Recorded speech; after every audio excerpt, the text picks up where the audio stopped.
Yay!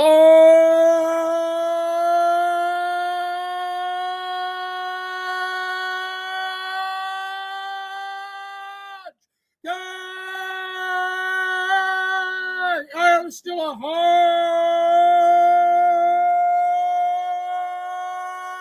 man. Let's go.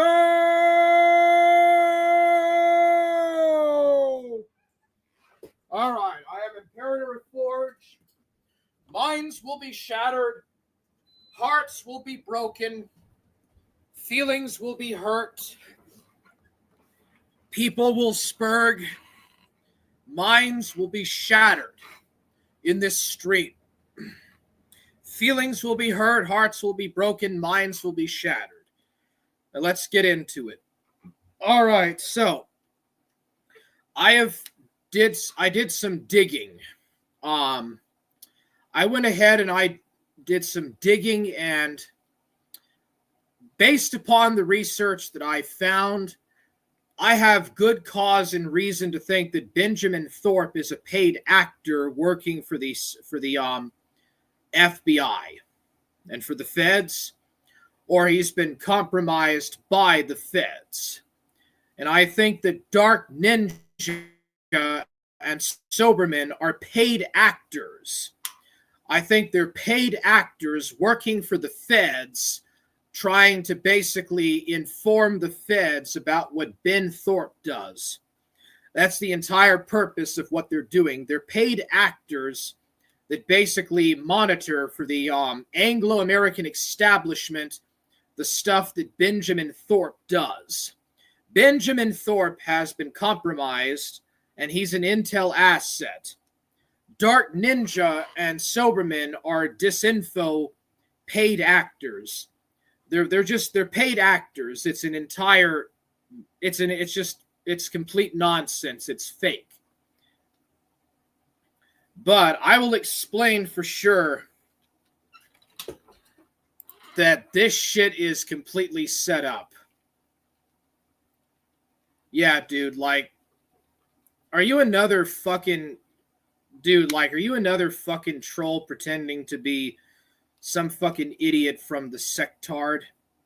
No, it's the sectard. It's the sectard, not the sector.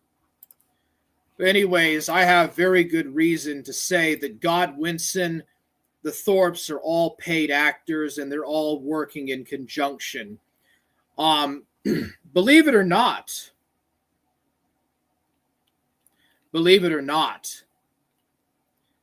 this is not the first time that somebody known as the Thorpes, or as a Thorpe, was involved in a sex scandal.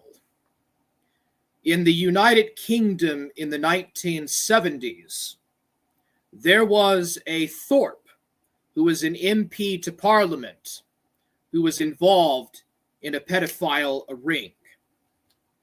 Isn't that interesting? That there is British intelligence or British intel that is being directly connected to this. But don't believe me. If you wish, take a look at this. If you don't want to believe what I'm saying, fine, that's fine, but take a look at this. This is Nick Thorpe. He has the exact same surname as Benjamin Thorpe. Nick Thorpe was an FBI agent who was fired for falsified info on an affidavit to get a search warrant. He is wanted for murder on FBI International. So, isn't that interesting?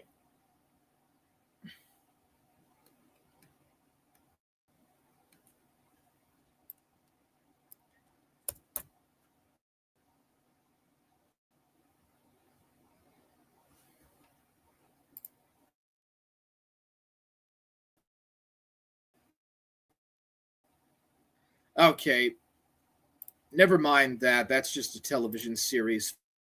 Fuck it. All right, so this is Amy Elizabeth Thorpe. Amy Elizabeth Thorpe. She lived from 1910 to 1963. Anglo-American spy, codenamed Cynthia, who worked for British Security Coordination, BSC, which was set up in the New York City in 1940 during World War II by the British Secret Intelligence Service, MI6.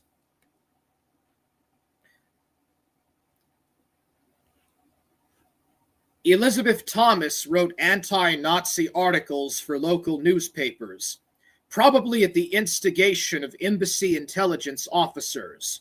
She obtained a job in the United States with the highly secret British Security Coordination, a sub-agency of the British Secret Intelligence Service, MI6. William Stephenson headed the BSC. Pack arrived in New York, leaving her estranged husband and daughter behind in Chile. She had not seen her son in the foster home in England for several years. And so this person, Amy Elizabeth Thorpe, was involved in Italian and Vichy ciphers. And then there was an FBI surveillance. Throughout her work in Washington, Pack was under surveillance by the FBI, as she was suspected of being a foreign agent, which in fact she was, working for the British BSC as well as the American OSS. An FBI memo of August 20th, 1942 also mentions that the Military Intelligence Service had an interest in her fishy activities. Affirmations from the British and American spy agencies that Pack was an agent of theirs did not halt the FBI's interest in monitoring her activities. So, the Thorpe is a British-American family, and they are involved in international intelligence networks.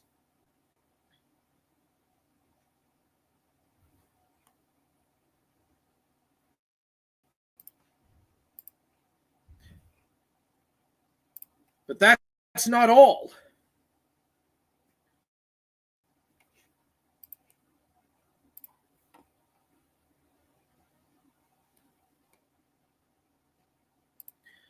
In the 1970s, there was another Thorpe, and he was involved in a sex scandal.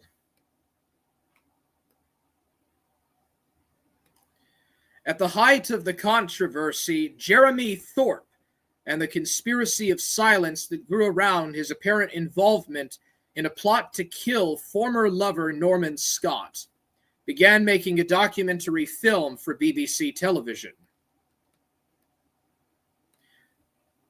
Former Liberal Party leader Jeremy Thorpe was a well-connected and charismatic politician from a social class that dominated the Whitehall establishment and civil service in those days in the 70s. The first journalist to learn that Thorpe may have been involved in a conspiracy to silence one of his former gay lovers, Norman Scott, a staple boy from the West Country who was needy, self-centered, and dangerous. When Thorpe and their affair, which had begun many years before he became the Liberal leader, Scott began to blab about it to friends, other politicians, and eventually the police.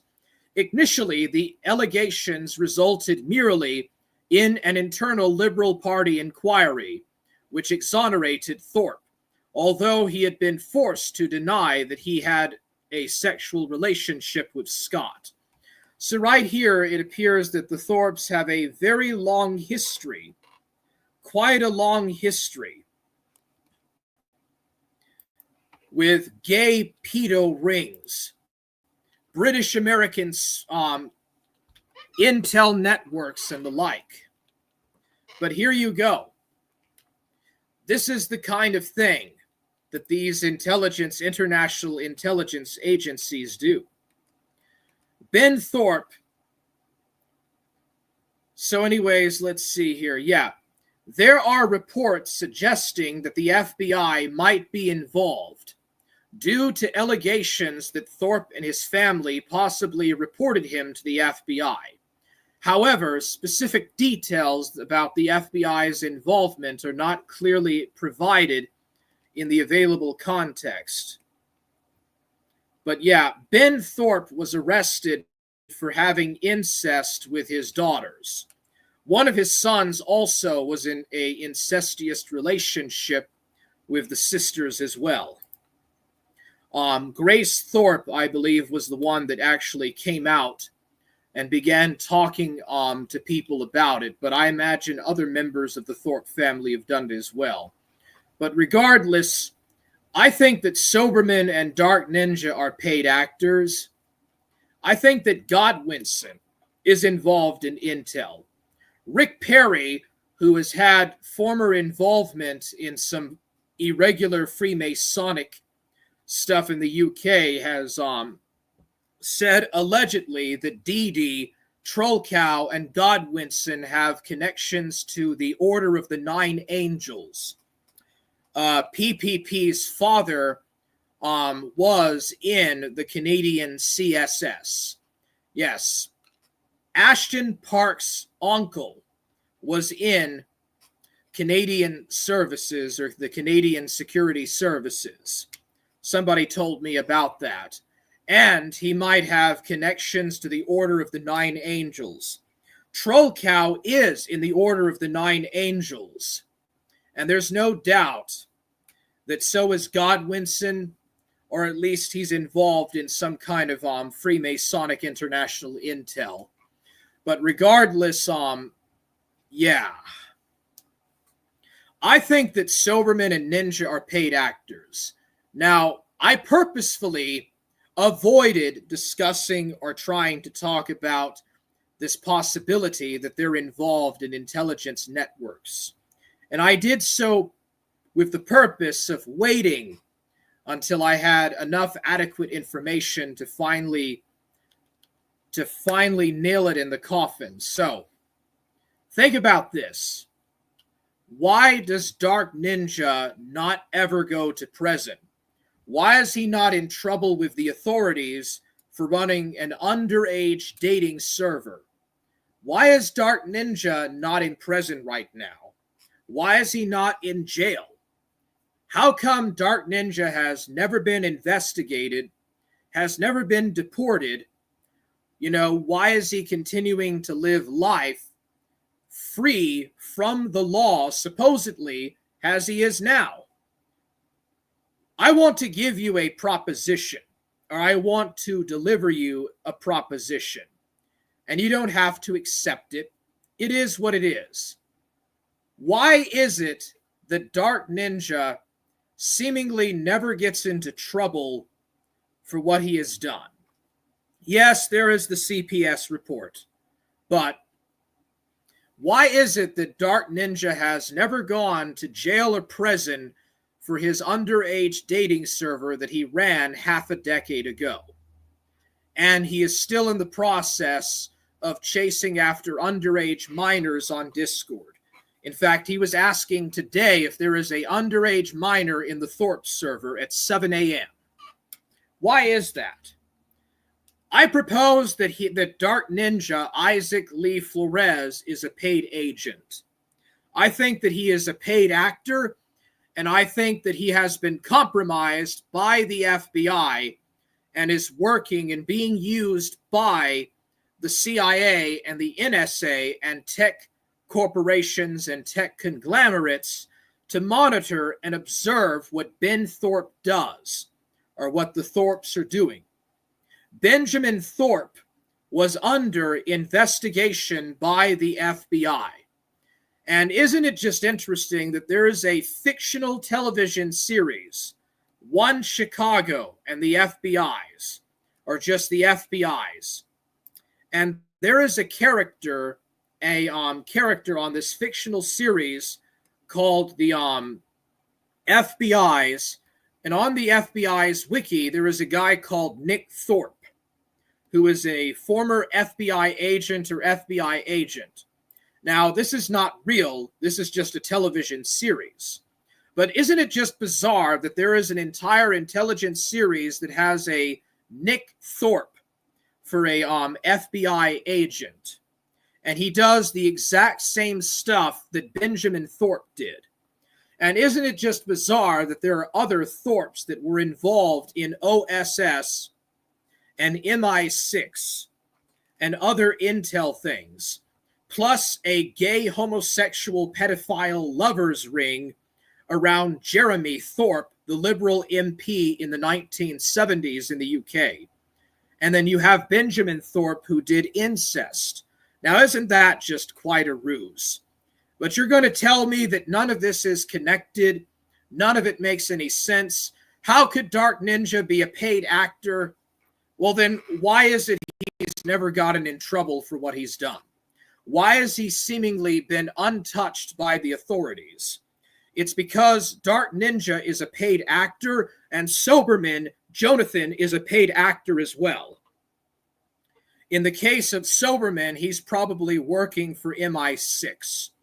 It's all connected to intel, and I purposefully avoided any discussion of their connections to intel until I got enough proof and enough evidence to finally demonstrate it. Okay? Why is there an FBI agent on the FBI's television series named Nick Thorpe?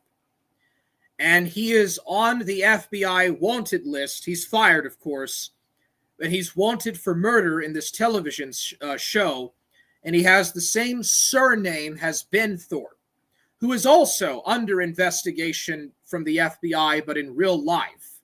Now, isn't that just bizarre? And isn't it bizarre that they have so much, that this Thorpe family have so much connections with the OSS and MI6 and Intel networks? Isn't that just bizarre? Could it be that Soberman and Dark Ninja are working as Intel assets or as paid actors? Could it be that they are just paid actors and they're just basically working for international intel? What are the chances of that? What are the fucking chances of that? Jay Dyer calls it the Atlanticist power block, and so does Alexander Dugin. They refer to it as the Atlanticist power block, or at least that is what Jay Dyer, Alexander Dugin, and their like do. There is this thing called the McAnder Heartland Theory. It was created by Halford McAnder, and it basically distinguishes between the sea power of the British and the Americans and the land power of the Europeans, the Russians, and the Chinese. Alexander Dugin basically explains that Britain and the United States are sea powers. They're thessalocracies like Athens and Carthage. Russia and China are more closer to that of the nature of Sparta.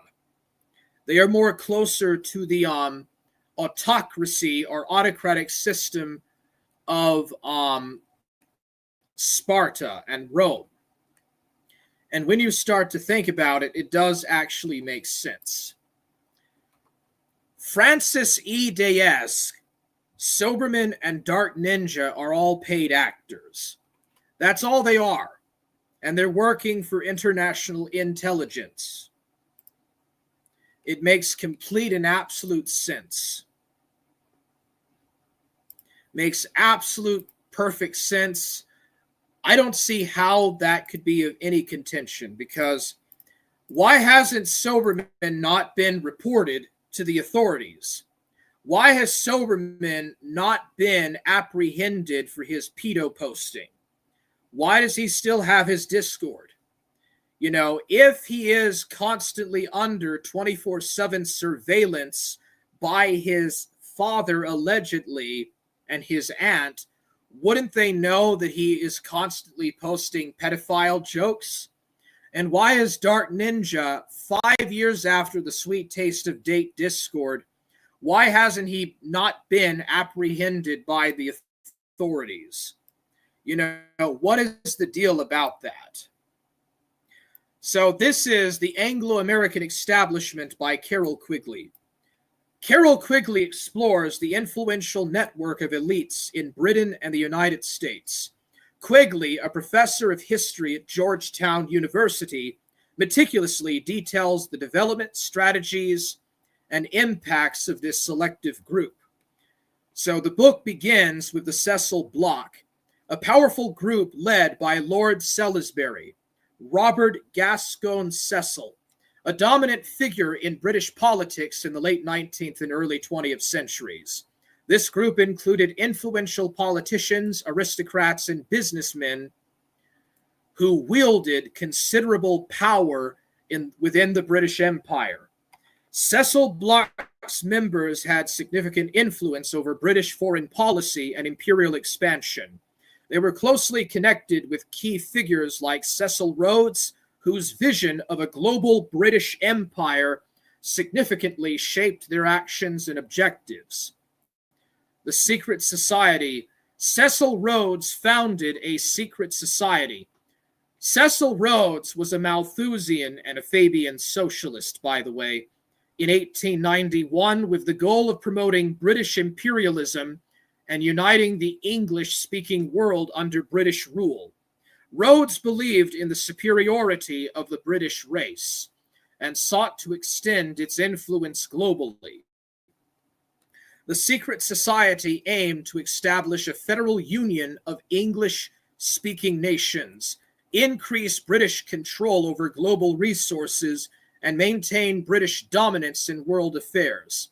Rhodes' last will funded scholarships and fellowships to educate and promote future leaders who would support his vision. Alfred Milner, a key figure in the Rhodes Network, mentored a group of young men known as Milner's Kindergarten. These individuals were groomed to hold influential positions within the British Empire and implement the society's objectives. Members of Milner's Kindergarten played crucial roles in British administration, particularly in South Africa during the Second Boer War. Their influence extended in broader imperial policies and the shaping of British governance. The Anglo-American establishment recognized the importance of media control. They acquired and influenced major newspapers, including the Times, to shape public opinion and promote their agenda. By controlling media outlets, the group was able to steer public discourse, manipulate information, and support policies that aligned with their imperial and geopolitical goals. The Round Table movement was established in 1909 to promote closer union between Britain and its dominions. It sought to create a federal structure for the British Empire and enhance collaboration among English-speaking nations. Round Table groups were formed in various countries as above. These groups influenced political leaders and policies advocating for imperial unity. And then there's the Royal Institute of International Affairs. Chatham House, also known as the Royal Institute of International Affairs, was founded in 1920 to promote the study and discussion of international affairs. It became a leading think tank influencing British and global foreign policies. Chatham House conducted research, organized conferences, and published influential reports. It served as a platform for policymakers, academics, and business leaders to discuss and shape international relations. The Anglo-American establishment played a significant role in shaping British and Allied strategies during the First World War. Their influence extended to military decisions, diplomatic efforts, and post-war negotiations. And then after the war, the group focused on rebuilding Europe, promoting the League of Nations, and shaping the new international order. Their efforts aimed to ensure British and American dominance in the post-war world.